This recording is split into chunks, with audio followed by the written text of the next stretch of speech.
Esta semana yo le estaba diciendo a uno de mis hijos que en este mundo todos somos teólogos y todos somos predicadores. Cada persona en este mundo cree algo acerca de Dios. Aún que llegue a decir que no cree en Dios, cree algo acerca de Dios, cree que Dios no existe. Y toda persona predica algo, predica lo que cree. Sea la verdad y vivir en el error, sea la verdad y vivir en la palabra de Dios, o sea, el error, y vivir engañado toda su vida. Pero toda persona es teólogo porque cree algo acerca de Dios y es predicador porque con su vida dice lo que cree que es la verdad. En este pasaje que nosotros estamos leyendo, vemos un problema, y el problema es la raíz de la incredulidad de todos los seres humanos. ¿Por qué las personas son incrédulas a la palabra de Dios? ¿Por qué? ¿Cuál es la razón? Si ustedes leen conmigo, por ejemplo, en el texto número 44 se encuentra la raíz de la incredulidad de los hombres. Texto 44 dice: ¿cómo podéis vosotros creer, pues recibís gloria los unos de los otros y no buscáis la gloria que viene del Dios único? Ustedes saben, hermanos, que vivimos en una sociedad pluralista. Ustedes saben que el pluralismo, es decir, una sociedad pluralista en el sentido de que la gente tiene muchas religiones. Y la forma de creer hoy en día es que tú estás bien, yo estoy bien, tú tienes tu manera de pensar, yo tengo mi manera de pensar, y cada quien tiene su manera de pensar, y todo el mundo deberíamos de estar de acuerdo los unos con los otros, ¿verdad? Eso es lo que el ser humano cree. El ser humano cree que la grandeza del ser humano es poder llegar unidad a pesar de pensar diferente los unos de los otros. Sin embargo, esa manera de pensar no está en la Escritura. El apóstol Pablo dice algo en la epístola a los Corintios, algo que es tajante. Dice el apóstol Pablo: el que no ame al Señor Jesucristo sea anatema. Diga eso hoy, en el día de hoy. Yo estaba pensando antes de venir a predicar en esa frase del apóstol Pablo: el que no ame al Señor Jesucristo sea anatema. ¿Sabe lo que el apóstol Pablo está diciendo? El que no ame a Cristo sea un condenado, esté maldecido, vaya en camino al infierno. Traigas ese pensamiento al día de hoy y usted va a tener problemas. En esta sociedad en la que vivimos es una sociedad incrédula. Es una sociedad que cree en todo menos en Dios. Y lo que quiere creer de Dios es no el conocimiento del Dios único de las Escrituras, sino el conocimiento de un Dios que las personas se quieren hacer a su propia imagen, a su propia semejanza, a su propio gusto. Y dice la gente: yo creo que Dios es, y luego le agregan todo lo que la gente le quiere agregar.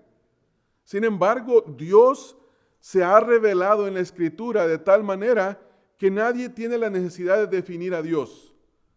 Dios es quien es, y Él se ha revelado en la palabra de Dios. Y decir otra cosa que es opuesta a lo que Dios es hacer un Dios falso o creer que Dios es como nosotros. Entonces, el ser humano se va a encontrar siempre con el dilema de qué va a hacer con el Señor Jesucristo. ¿Qué vas a hacer con el Señor Jesús? ¿Quién es el Señor Jesús? ¿Es verdaderamente el Señor Jesucristo el Hijo de Dios que vino a buscar y a salvar a todo aquel que se ha perdido? ¿El único que puede dar vida eterna? ¿O es el Señor Jesucristo un personaje más de la historia?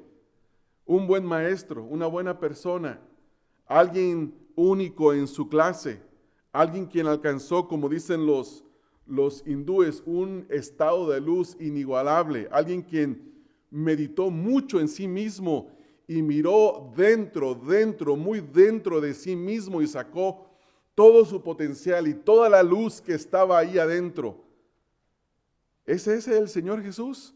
¿O es el Señor Jesús el Hijo de Dios, el creador de los cielos y la tierra, el que los sustenta, el que nos ha dado vida teniendo misericordia de nosotros, habiendo sido crucificado en la cruz del Calvario, tomando nuestro lugar, habiendo recibido el juicio de Dios, la paga por el pecado, habiendo resucitado de entre los muertos, ascendido a la diestra, a los cielos, a la diestra del Padre, y que asimismo, como subió, asimismo ha de descender para juzgar a vivos y a muertos, y llegará a un punto en el que su reino no tendrá fin.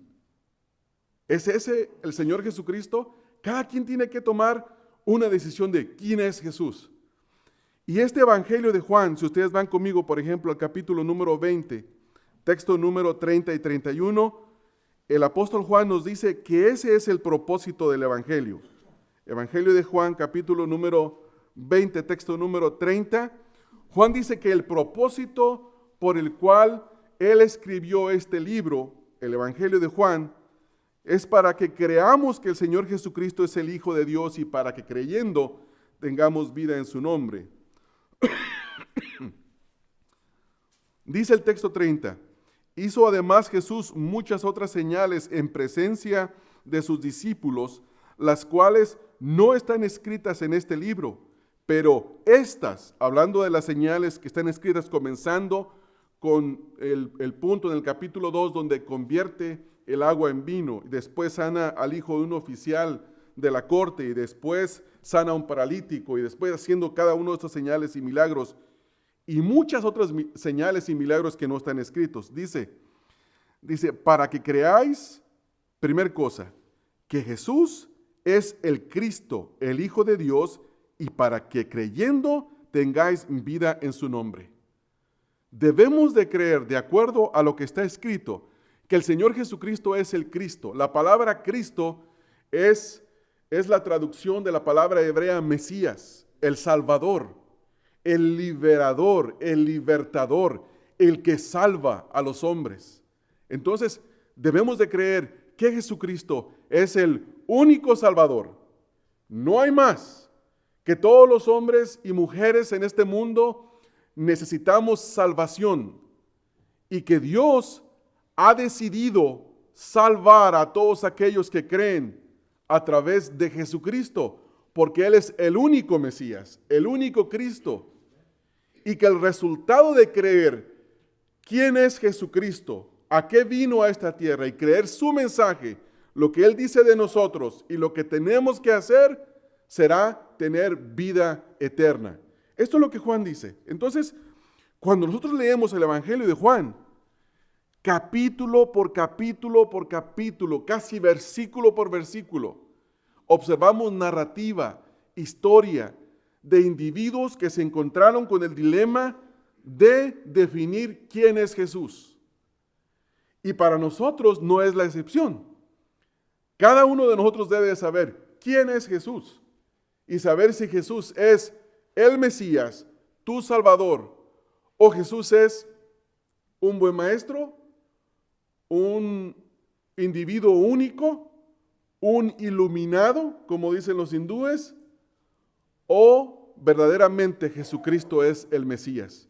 Y ese es el dilema que tenemos en este pasaje que estamos leyendo, en Juan capítulo 5, texto 31 al 47. Aquí se encuentra un debate porque en el contexto del capítulo 5 el Señor Jesucristo ha sanado a un paralítico.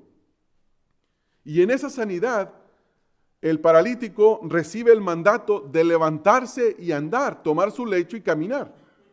Él obedece, levanta su lecho, camina, pero sucede que es día de reposo. Los judíos lo ven y le dicen, hey, no te es lícito cargar tu camilla en el día de reposo. Y él dice, el que me dijo, levántate y anda, ese me dijo que cargara mi camilla. Y yo lo estoy haciendo. Era imposible que el paralítico se pudiera resistir a ese mandato del Señor Jesús.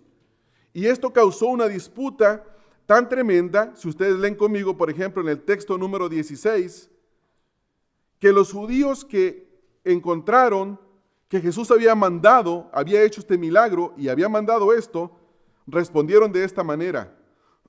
Dice el texto 16, por esta causa los judíos perseguían a Jesús y procuraban, ¿qué, hermanos? matarle, porque hacía estas cosas en el día de reposo. Entonces, ellos, en lugar de investigar si el Señor Jesucristo era verdaderamente el Mesías, ¿qué fue lo que hicieron? Decidieron matarlo. En lugar de decir, ¿es el Mesías? ¿Debemos de creer en Él? ¿Él es el que Dios ha enviado? Pero en lugar de tener esa respuesta, ellos decidieron, vamos a matarlo. Y de ahí empieza toda una confrontación que está en los cuatro evangelios. Pero en este capítulo que estamos leyendo, quiero que observemos, hermanos, perdón, 5 acusaciones que el Señor hace a los judíos a causa de su incredulidad. Vamos a ir leyéndolas de una por una. Comenzando,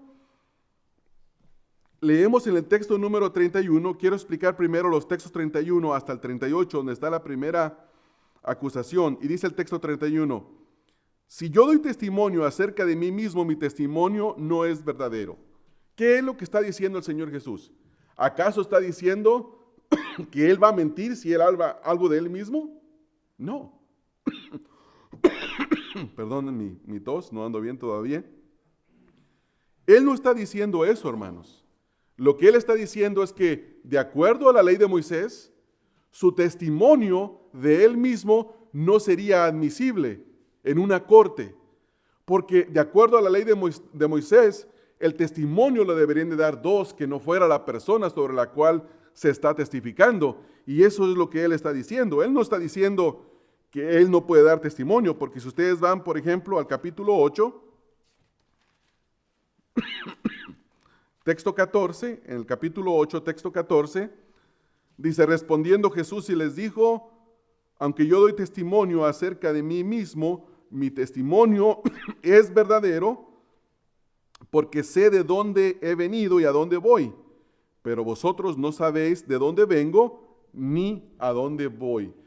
El testimonio del Señor Jesucristo era verdadero porque Él es Dios. Sin embargo, Él dice en el capítulo 5, texto 31, que su testimonio no era lícito, no era legal en una corte. Texto 32, dice, otro es el que da testimonio acerca de mí. Aquí se refiere al Padre. Dice, da testimonio acerca de mí y sé que el testimonio que da de mí es verdadero. Vosotros enviasteis mensajeros a Juan y él dio testimonio de la verdad, es decir, de él. Pero yo no recibo testimonio de hombre alguno. Perdón.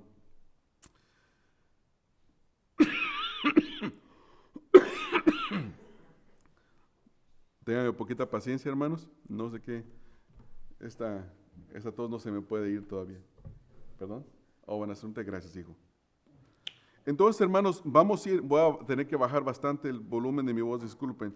Entonces, vamos observando que él dice, el testimonio que da de mí es otro, refiriéndose al Padre, texto 32. Y luego de ahí, hermanos, pasa al texto 33 y habla acerca del testimonio de Juan el Bautista. Si ustedes van conmigo, por ejemplo, al capítulo 1, desde el capítulo 1 se ve el testimonio de Juan el Bautista comenzando en el texto número 6. Dice, hubo un hombre enviado de Dios, el cual se llamaba Juan. Este vino por testimonio para que diese testimonio de la luz, a fin de que todos creyesen por él. No era la luz, sino para que diese testimonio de la luz. Y de ahí en adelante, hasta el final, encontramos nosotros en el texto número 34 que él da testimonio. Los judíos mandan una comitiva para que interroguen a Juan y le pregunten, ¿eres tú el Cristo? ¿Eres el Mesías, el que había de venir? Y él dice, no, yo no soy el Mesías. Pero Juan mismo dice que él vio al Espíritu descender sobre el Señor Jesucristo.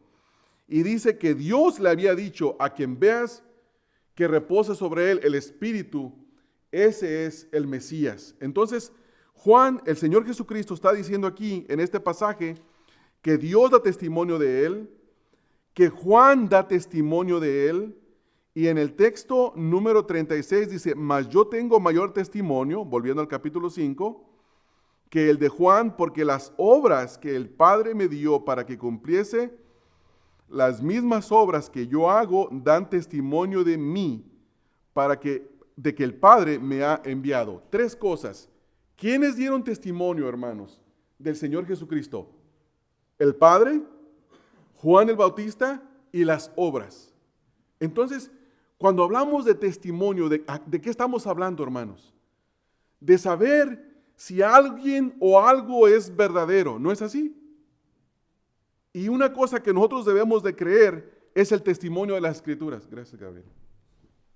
Si no, disculpen, si no, no voy a poder, hermanos, hablar. Entonces, este es el testimonio. Tres están dando testimonio de él. Más adelante, si ustedes siguen leyendo conmigo, en el texto número 45, dice, no penséis que yo he venido a acusaros delante del Padre. Hay alguien quien os acusa, y dice, Moisés, en quien tenéis vuestra esperanza. Porque si le creyeres a Moisés, me creerías a mí, porque de mí escribió él. Es decir, que las Escrituras dan testimonio del Señor Jesucristo. Entonces, tenemos 4 testigos en este pasaje: el Padre, Juan el Bautista, las obras del Señor Jesucristo y también la Escritura. Vemos que el testimonio de que Él es el Mesías aquí está en la palabra. Solamente el que tenía poder, el que era enviado de Dios, podía hacer las obras que el Señor Jesús hizo. Entonces, la respuesta de los judíos, ¿cuál fue, hermanos? No, tú no eres el Mesías. Ellos tenían una concepción de un Mesías diferente. Ellos querían otro Mesías, uno de acuerdo a lo que ellos querían. Sin embargo, el Mesías que envió Dios no les trajo ninguna satisfacción. Entonces después, comenzando en el texto número 38, el Señor les hace 5 acusaciones que son las mismas acusaciones que pesan en el día de hoy para toda la humanidad. ¿Por qué una persona no cree en el Señor Jesucristo? ¿Por falta de evidencias? No, no es por eso. ¿Porque el Señor Jesucristo es un falso y no es quien es? No, tampoco es por eso. Básicamente se resume aquí por incredulidad. Incredulidad. Primera acusación, texto 38. En esta primera acusación dice el Señor Jesucristo, ustedes son incrédulos. No creen en mí porque su naturaleza es una naturaleza pervertida, pecaminosa e incrédula. Dice el texto 38, ni tenéis su palabra morando en vosotros, porque a quien Él envió, el Padre, vosotros no creéis. No creéis. Ellos conocían el Antiguo Testamento, conocían lo que las Escrituras decían acerca del Mesías, sabían cómo era el Mesías, cómo iba a venir, qué es lo que el Mesías iba a hacer. Sin embargo, dice ahí el texto, dice, ni tenéis su palabra morando en vosotros, porque a quien Él envió, vosotros no creéis. Y luego les dice, escudriñad las Escrituras, porque a vosotros os parece que en ellas tenéis vida eterna, y ellas son las que dan testimonio de mí. Esto me hace pensar, hermanos, en lo que dice el apóstol Pablo en 2 de Timoteo, capítulo número 3, cuando le escribe a Timoteo y le dice que persista en las Escrituras. En el capítulo 3, por ejemplo, si ustedes leen conmigo ahí, hermanos, en el texto número 14, dice, pero persiste tú en lo que has aprendido y te persuadiste sabiendo de quién has aprendido y que desde la niñez has sabido las sagradas Escrituras, las cuales te pueden hacer sabio para la salvación por la fe que es en Cristo Jesús. Timoteo, al igual que los judíos incrédulos, tenían el Antiguo Testamento. Y en el Antiguo Testamento estaba todo lo que la Escritura dice acerca de Cristo, que la salvación es por fe, la salvación es únicamente en Cristo Jesús. Timoteo creyó a las Escrituras del Antiguo Testamento. Los judíos incrédulos no creyeron. Entonces la primera acusación del Señor contra los judíos es incredulidad. Y saben, hermanos, que en el día del juicio Toda persona que sea juzgada y enviada al infierno por la eternidad, por el juicio del Señor Jesús, esa va a ser una de las acusaciones. Tuviste la Escritura frente a ti y no creíste. Únicamente debías haber creído lo que la palabra decía respecto a mí, respecto a tu condición, respecto a lo que Dios manda, que es el arrepentimiento, y no deseaste hacerlo. ¿Por qué? Porque las personas, volvemos a lo mismo, aman más la gloria de los hombres que la gloria de Dios. Eso es cierto. Y siempre va a seguir siendo así. ¿Por qué? Porque el hombre le tiene más miedo al hombre que en lugar de tenerle temor a Dios. Vamos a leer ahora la segunda acusación. En el texto número 40, después de haberles dicho que estudien las Escrituras, leemos que en el texto número 40 el Señor habla de la voluntad que ellos tenían. Y dice, hermanos, en el texto 40, y no queréis venir a mí para que tengáis vida eterna. Primera pregunta que vamos a hacer aquí. ¿Por qué una persona no quiere venir a Cristo? ¿Por qué una persona no recibe vida eterna? ¿Qué dice el texto? Porque no quiere venir a Cristo. No quiere venir a Cristo. Cristo no le es atractivo. Cristo no satisface lo que esa persona quiere, porque es incrédulo, porque la persona quiere otras cosas. El Cristo de las Escrituras demanda ciertas cosas de la persona, y la persona no quiere a alguien que le demande. Las personas quieren a alguien que esté ahí para cuando ellos necesiten y que venga en el momento que ellos le soliciten, pero no quieren al Cristo de las Escrituras. Los diminutivos que la mayoría de la gente usa es Chuyito. Yo no sé si ustedes han escuchado. Ah, mi Chuyito, Chuyito, igualado. Es el Señor Jesús, ¿verdad? Dice alguna gente, no, que Chuyito es buena gente. Chuyito no es Chuyito, hermanos. El Señor Jesucristo es el Señor del cielo y de la tierra, ante el cual se debe doblar toda rodilla, hermanos. Y todo lo que respira lo debe de adorar. Entonces, en esta acusación número 2, dice, ustedes no quieren venir a mí para que tengan vida eterna. Es el problema de la humanidad. No quiere creer, ni tampoco quiere recibir vida eterna. Ese es el problema. No es otra cosa, no es que el Evangelio no sea claro. No es que el Evangelio no tenga poder. El problema es incredulidad y el problema es no desear venir al Señor Jesucristo. Tercera acusación, texto número 42. En el texto número 42, la acusación es que no hay amor de Dios dentro de ellos, aunque digan tener amor de Dios. Texto 42. Mas yo os conozco que no tenéis amor de Dios en vosotros. Si usted le pregunta a las personas, la pregunta obligada es, ¿amas a Dios? Y la persona dice que sí. ¿Sí? Todo el mundo ama a Dios. Yo he escuchado muy pocos, sí los hay, que digan que odian a Dios. Pero la mayoría de las personas dicen, yo amo a Dios. Sin embargo, el Señor Jesucristo dice, no lo amas, porque si lo amaras, vendrías a mí. El verdadero amor a Dios, hermanos, se demuestra amando a quien Él ha enviado. Por eso dice Pablo, lo que mencioné al principio.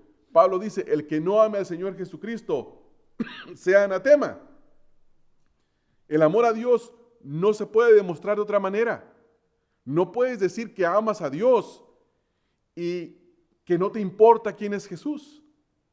No puedes decir que amas a Dios y decir, pues yo adoro a Dios a mi manera. Yo tengo mi manera de adorar a Dios. No, hay una sola manera de adorar a Dios. Y hay un solo mediador entre Dios y los hombres que nos lleva a Dios. Y es Jesucristo.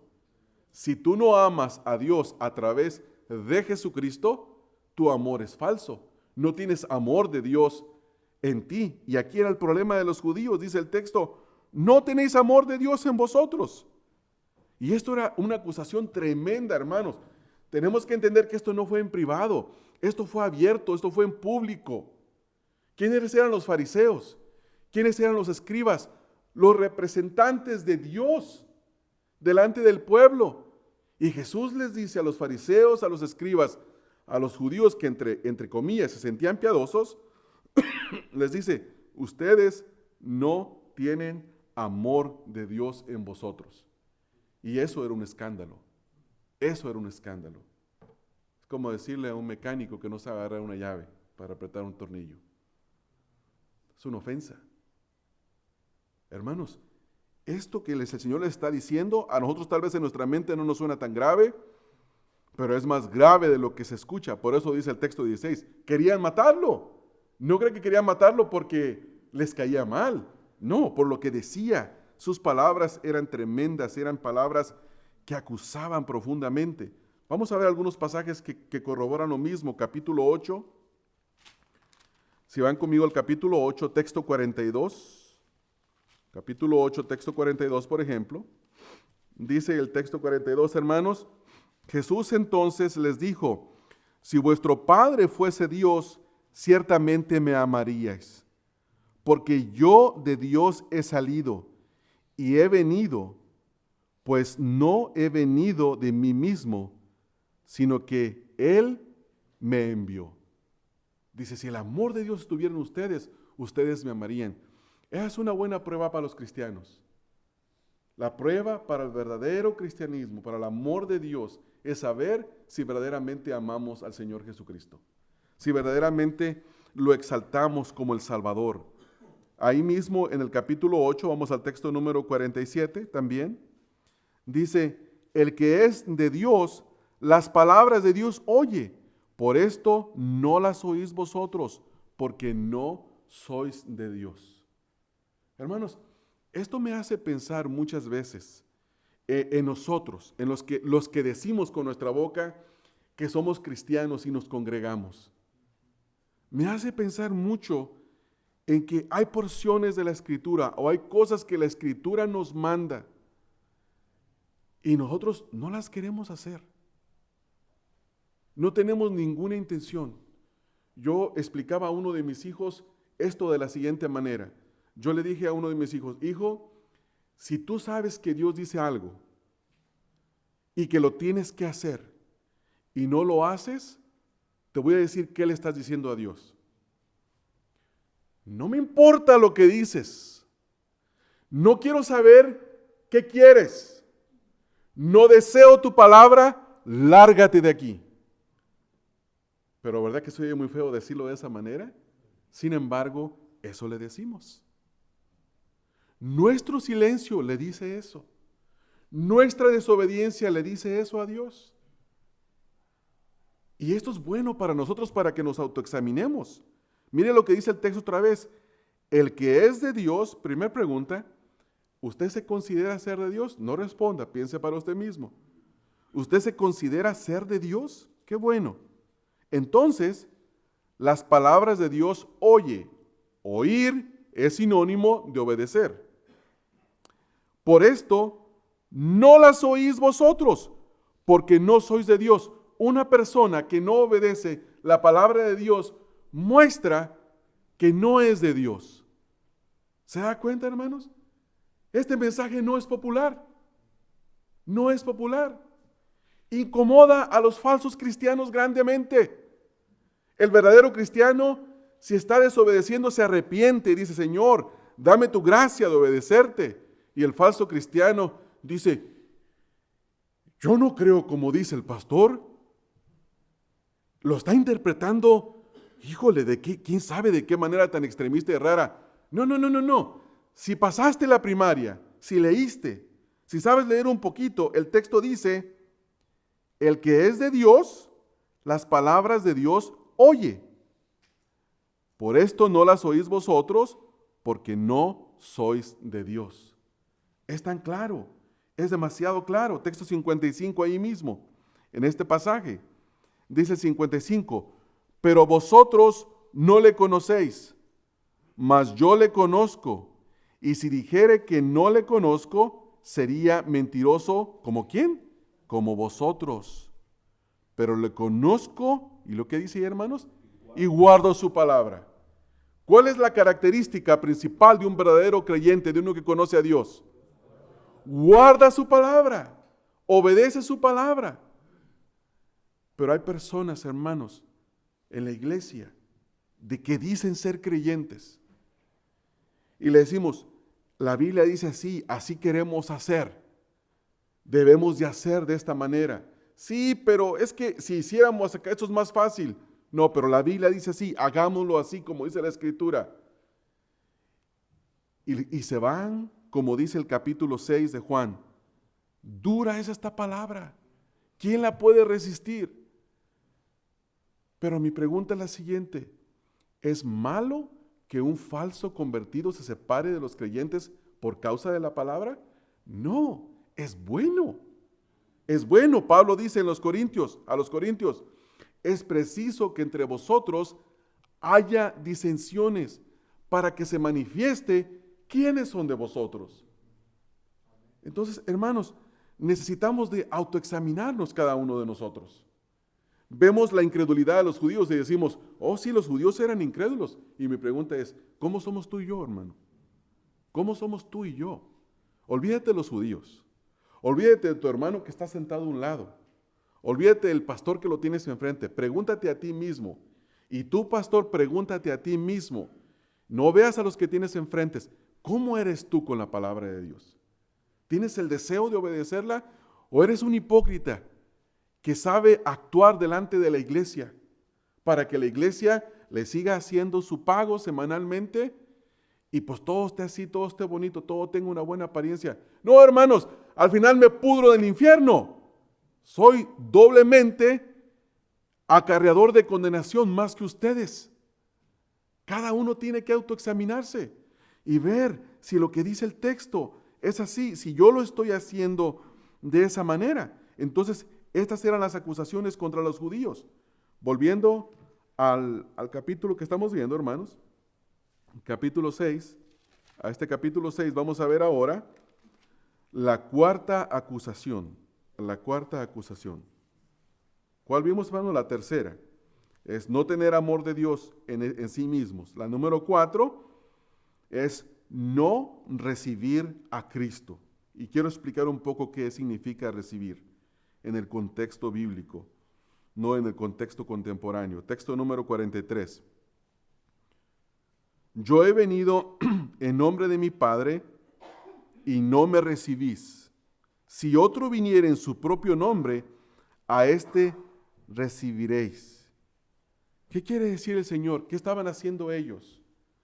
Él vino en el nombre del Padre, Él vino haciendo milagros, Él vino mostrando, hermanos, que Él venía del Padre. Y sin embargo, la reacción de ellos, en lugar de recibirlo, de abrazarlo como el Mesías, ¿cuál fue su reacción, hermanos? No recibirlo. No recibirlo. Recibirlo en el sentido de decir, tú eres el que dices que eres. Lo que tú dices que soy yo, eso soy. Lo que tú mandas que yo haga, eso debo de hacer y por lo tanto lo voy a hacer. Eso es recibir a Cristo. Recibir a Cristo no es reconocer que Él, siendo Dios, se hizo hombre y que vivió una vida perfecta y que murió en la cruz en nuestro lugar y que resucitó al tercer día y que ascendió a los cielos y después hago todo lo que me da a mí la gana. No, es afirmar todo aquello que hemos hablado, pero reconocerlo como el Señor de la vida, el que manda, el que gobierna, el que merece toda la adoración. Entonces esta cuarta acusación, dicen, ustedes no me quieren recibir, no quieren recibirme. Si leemos algunas escrituras, por ejemplo aquí en el texto número 38, que está aquí un poquito en el contexto, dice, ni tenéis su palabra morando en vosotros, porque a quien Él envió, vosotros no creéis. Es exactamente lo mismo que acabamos de leer. No creer en el Señor Jesús es no recibirlo. No recibirlo es no creer en el Señor Jesucristo. Algunas referencias más, hermanos, con con este punto. Capítulo 8, texto número 28 y 29. Si van conmigo allá al capítulo 8, texto número 28 y texto número 29 dice, les dijo pues Jesús, cuando hayáis levantado al Hijo del Hombre, entonces conoceréis que yo soy, y que nada hago por mí mismo, sino que según me enseñó el Padre, así hablo, porque el que me envió conmigo está. No me ha dejado solo el Padre, porque yo hago siempre lo que le agrada. Esto es lo que nosotros debemos de recibir del Señor Jesucristo, que Él vino del Padre y que hizo la voluntad del Padre, haciendo siempre lo que al Padre le agrada. Esto es lo que nosotros debemos de entender y de afirmar. Algunas otras escrituras, por ejemplo, en el libro de los Hechos, capítulo número 5, texto número 36 y 37, Hechos capítulo 5, texto número 36 y texto número 37, dice, porque antes de estos días se levantó Teudas diciendo que era alguien, y a este se unió un número como de 400 hombres, pero él fue muerto y todos los que le obedecían fueron dispersados y reducidos a nada. ¿Quién era este hombre? Este era uno que decía que era el Cristo, un Mesías, un falso Mesías. ¿Y qué les ocurrió? Fueron reducidos a nada. Recibieron a un falso, a uno que no era. Y en el texto 37 dice, después de este se levantó Judas el Galileo en los días del censo y llevó en pos de sí a mucho pueblo. Pereció también él y todos los que le obedecían fueron dispersados. Y ahora os digo, apartaos de este hombre y dejadlos, porque si este consejo o esta obra es de los hombres, se desvanecerá, mas si es de Dios, no la podréis destruir. No seáis tal vez hallados luchando contra Dios. Un hombre sabio hablando, hermanos. ¿Por qué? Porque estaban queriendo, ya había empezado la persecución en este momento contra los discípulos, contra los apóstoles, los estaban encarcelando, y este hombre sabio hablando dice, hay que tener cuidado, no vaya a ser que estemos luchando contra Dios. ¿Por qué? Porque era enviado de Dios el Señor Jesucristo. Pero el Señor Jesús dice, si otro viene en su nombre, los incrédulos lo reciben. ¿Y qué acaso, hermanos, eso no es lo que hace el mundo? Hermanos, no nomás el mundo, muchos cristianos incrédulos, escuchando a falsos maestros en la televisión, que hablan de ellos mismos, que se promueven a ellos mismos, que hablan de lo que ellos pueden hacer por los que los escuchan. Por cierto, siempre hay una cantidad envuelta. Y todo el beneficio que van a recibir de parte de ellos. Y la gente les cree. Vienen en su nombre. Los hacen hacer cosas de hombres. Pero cuando viene alguien con la palabra del Señor y predica verdaderamente el Evangelio, solamente aquellos que tienen amor de Dios, que son de Dios, que quieren recibir a Dios son los que van a venir al Señor Jesucristo. Entonces, este es el pecado. Este es el pecado de estas personas que los judíos no lo recibían. Y ahora en el texto, vamos de regreso a nuestro capítulo número 5. La pregunta que nos queremos hacer nosotros es, ¿por qué? ¿Por qué hicieron esto? ¿Por qué usted y yo podemos caer en el mismo pecado? ¿Por qué podemos caer en el pecado de ignorar al Señor Jesucristo? Aún siendo cristianos podemos caer en ese pecado. Y la respuesta nos es dada en el texto número 44. Y nos dice el texto 44 que la raíz de la incredulidad es el amor por la gloria de los hombres y no la de Dios. Esa es la raíz de la incredulidad. Hermanos, ustedes saben que seguir a Cristo tiene un costo. Lo sabe, ¿verdad? Yo me imagino que ya lo tiene que saber a esta hora. Sí. Mucha gente dice, si tú vienes a Jesús, todo se va a arreglar. Hay un canto que dice que todo será color de rosa, pero dice que va a ser en el futuro, no dice que va a ser ahorita, ¿verdad? No todo es color de rosa en la vida cristiana, hermanos. En la vida cristiana, el Señor Jesús dijo que no vino a traer paz, sino guerra, división. Nos hemos dividido los que hemos creído en Cristo y nos hemos dividido de aquellos que no creen. Es imposible tener unidad. No podemos tener unidad. Podemos ser civiles, cordiales, respetuosos, pero no hay unidad. No hay unidad. Y dice el texto 44 en forma de pregunta.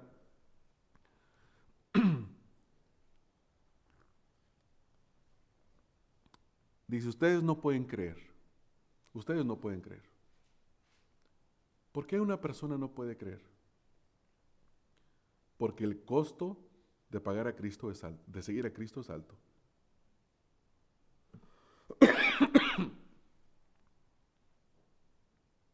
Quiere más la gloria de los hombres que la de Dios. Usted sabe, hermano, que una persona que realmente quiere glorificar a Dios, hay carreras que no las puede seguir. No las va a poder seguir. Porque para poder para poder construir carrera, tienen que hacer todo lo que se le pide que haga. Política, por ejemplo. Usted sabe que para ser político en el día de hoy, más vale que usted acepte el homosexualismo, el aborto y una serie de cosas. Si no, al menos aquí en Los Ángeles no tiene carrera política. No hay. No hay. No puede. Entonces, un verdadero cristiano le va a ser muy difícil entrar en ese mundo. Si quiere seguir la gloria de Dios, no va a poder tener éxito ahí. Pero si quiere la gloria de los hombres, dejará de creer en Jesús y va a seguir esa carrera tranquilo y se moverá como pez en el agua, sin ningún problema. Pero lo que se antepone entre creer a Cristo, creer en Cristo y no creer, es la gloria de los hombres. Usted tiene que elegir. ¿De quién quiere la gloria? ¿De Dios o lo de los hombres? ¿Quiere ser aprobado por Dios o quiere ser aprobado por los hombres? Y uno tiene que decidir eso. ¿Qué es lo que va a hacer? Tiene que tomar una determinación y ese es el problema de la incredulidad. El problema de la incredulidad, la raíz de la incredulidad es ese. Yo me recuerdo, hermanos, la primera vez que yo escuché la predicación del Evangelio, yo tenía 16 años de edad. Y escuché y yo quise creer. Pero ¿sabe por qué no creí en ese tiempo? No creí porque dije, si yo creo en los aleluyas, como así se les decía allá, mi papá me va a ahorcar. Y le tuve temor a mi padre. Por eso no creí. Me va a ahorcar. Y no estaba tan equivocado. Cuando me vine acá a Estados Unidos y el Señor tuvo misericordia de mí y creí, casi me ahorcó. Yo les he contado la historia y no se las voy a volver a repetir. Pero hay un distanciamiento y lo sigue habiendo hasta el día de hoy, después de 24 años. Que es que no puede haber una comunión en cuanto a la manera de ver la vida, por ejemplo. Yo creo en la soberanía de Dios en todos los aspectos. Y uno que no cree en Jesucristo va a decir, no, aquí ráscate con tus uñas y cada quien hace lo que puede y el que tiene suerte y etcétera, etcétera. ¿Para qué les comento si ustedes ya conocen ese asunto? Entonces, aquí el punto es una cuestión de ¿cuál gloria amas tú, hermano? ¿La de Dios o la de los hombres? ¿Qué buscas? Incluso, hermanos, no vayamos lejos.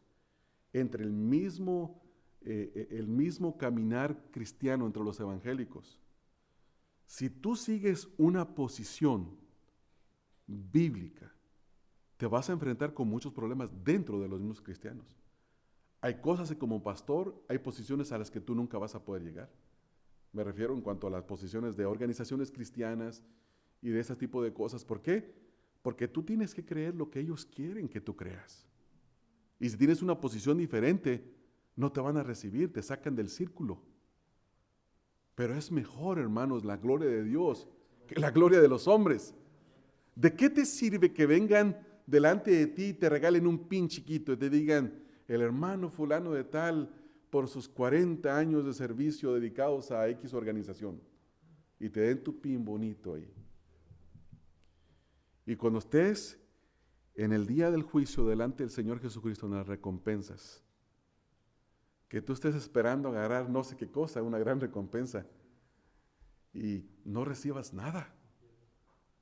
Es decir, hijo, te dedicaste a agradar a los hombres, no me agradaste a mí. Andabas buscando, no eras un hereje, pero no me agradaste a mí, perdiste el tiempo con los hombres. Y esa es la lucha de cada uno de nosotros. Esa es la lucha, amados hermanos, en tu trabajo. Si tus compañeros de trabajo son maledicientes, borrachos, drogadictos, hacen lo que ellos quieren hacer, y tú no corres con ellos, vas a tener oposición. No van a estar bien. Y tú tienes que hacer, ¿qué hago? ¿Me río con sus bromas obscenas para que me vean bien en la reunión de trabajo? ¿O me aparto y le doy la gloria a Dios? Tú tienes que decidir qué vas a hacer. ¿Qué gloria buscas? ¿La del hombre o buscas la gloria de Dios? Quinta acusación y última, en el texto 45. Dice, no penséis que yo voy a acusaros delante del Padre. Hay quien os acusa. Y lo dice ahí Moisés, en quien tenéis vuestra esperanza. Y luego seguimos leyendo y dice, porque si creyeres a Moisés, me creeríais a mí. Y luego fíjese lo que dice, porque de mí escribió él. ¿Cuál es la acusación? La acusación número 5 es la acusación de las Escrituras y de Moisés, quien escribió las Escrituras. ¿Cómo se aplica esto a nosotros? Se aplica de la siguiente manera. La Biblia, desde Génesis hasta Apocalipsis, da testimonio contra los incrédulos. Cuando hablo con una persona que no es creyente y le doy un tratado bíblico, y lo quieren agarrar y quieren cerrar la puerta o no quieren tener una conversación con uno, la primera cosa que le digo es, ¿tiene una Biblia usted? Sí, léala. Lea lo que dice ahí y compárelo con la Biblia. ¿Sabe por qué, hermanos? Porque las Escrituras son testimonio contra ellos. Es testimonio de su incredulidad. Es testimonio de la incredulidad. Entonces, estas 5 acusaciones que nosotros encontramos en este pasaje, hechas del Señor hacia los judíos, no son solamente para ellos, son para nosotros en esta mañana. Si tuviéramos que hacer 3 categorías de grupos, sería así. El primer grupo son los judíos, a quienes se les dio directamente. El segundo grupo son los incrédulos, los que no creen. Y el tercer grupo son los creyentes, los que decimos que somos cristianos. Esto está contra nosotros dando testimonio en este momento. La Escritura. Si tú no eres salvo, si tú no has creído en el Señor Jesucristo, no es la culpa de nadie. No es la culpa de Dios que elige. No es la culpa de tus padres. No es la culpa de tus hijos. No es la culpa de tu vecino. Es tu propio pecado y tu propia incredulidad. No es otra cosa. No es ninguna otra cosa. Ninguna otra cosa. Estas 5 acusaciones dan testimonio contra nosotros en esta mañana. Vamos a repasarlas. Primera acusación, la incredulidad. Segunda acusación, el no tener deseo de recibir la vida eterna. Tercera acusación, no tener el amor de Dios en nosotros, aunque llegáramos a decir que somos cristianos. No tener el amor de Dios en nosotros. Cuarta acusación, no recibir a Cristo o no creer en Él. Y la quinta acusación, que las Escrituras dan testimonio constantemente contra toda persona. Contra toda persona. ¿Qué dice la palabra de Dios? Que la fe viene por el oír, y el oír de la palabra de Dios. ¿Qué dice la Escritura? Que a Dios le agradó salvar a los creyentes por la locura de la predicación. ¿Qué dice la Escritura en Apocalipsis? Bienaventurados los que leen y los que escuchan las profecías de este libro. Hay una bienaventuranza en leer y en creer, pero también hay un gran problema delante de Dios por no creer. ¿Tienes una Biblia? Eres culpable. ¿No tienes una Biblia? Eres culpable porque sabes que hay Biblias y no vas a comprarte una. ¿Tienes la Biblia y no la estudias? Eres culpable porque las Escrituras te están dando testimonio. Entonces, ¿qué es lo que hacemos nosotros? ¿Qué es lo que hacemos nosotros? ¿Qué hacemos para no ser culpables en esta mañana? ¿Qué hacemos? ¿Sabe qué es lo que tenemos que hacer? Lo que dice el texto número 39. Escudriñad las Escrituras, porque a vosotros os parece que en ella tenéis la vida eterna, y ellas son las que dan testimonio de mí. Eso es lo que todo hombre y toda mujer debe de hacer. Escudriñar la Escritura, leer la Escritura y creer lo que la Escritura dice. No leer la Escritura es el peor daño que una persona se puede hacer a sí mismo. Es lo peor que se puede hacer. Entonces, esa es la solución. No existe otra solución. Escudriñarlas, creerlas, recibir la vida eterna. Porque si ustedes leen conmigo el pasaje, este pasaje habla de vida eterna, texto 34. Pero yo no recibo testimonio de hombre alguno, dice, mas digo esto, dice, ¿para qué, hermanos? Para que seáis salvos. Y luego el texto 40, y no queréis venir a mí para que tengáis vida. Entonces, ¿cuál es el punto del Evangelio? Creer que Jesús es el Hijo de Dios y creyendo que recibamos vida en su nombre. Ese es el propósito de la Escritura. Y esas son las acusaciones contra la humanidad que están puestas y que son vigentes en esta mañana, tanto para los que fueron ya juzgados, los judíos, como para todos los incrédulos y como para todos los que decimos que amamos a Dios, que Dios está en nuestro corazón. Entonces, yo quiero hacer un llamado, una invitación a todo aquel que no es creyente, que no es salvo. Y mi invitación es, ven al Señor Jesucristo. Arrepiéntate de tus pecados. Ven a Cristo.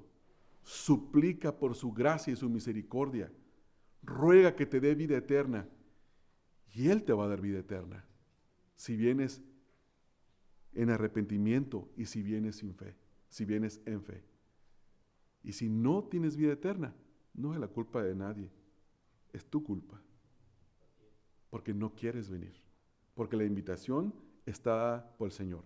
El Señor dice en Juan, el que a mí viene, yo no lo echo fuera. Ven a Cristo en esta mañana. Si alguno de ustedes tiene el deseo de venir a Cristo, yo quisiera que habláramos al terminar el servicio. Que venga Cristo. Y podemos hablar cómo se viene a Cristo y cómo Dios recibe a los que vienen a Él. Así es que la invitación está abierta. Vamos a orar.